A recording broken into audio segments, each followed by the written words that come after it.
তোমার রব কি বলে জানো?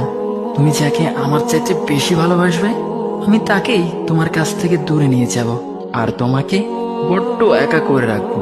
তিনি আরো বলেন, কখনো বলবে না যে তাকে ছাড়া আমি বাঁচবো না, কিন্তু আমি তোমাকে তাকে ছাড়াই বাঁচাবো।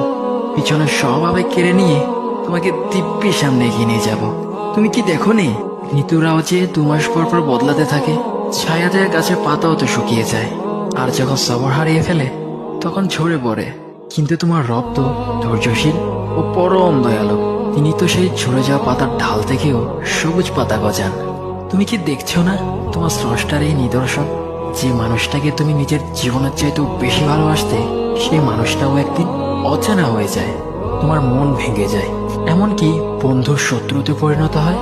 আর খানিক সময় পর শত্রু বন্ধুতে পরিণত হয়। যে মানুষটাকে তুমি নিজের জীবনের অংশ ভাবতে, সে মানুষটাও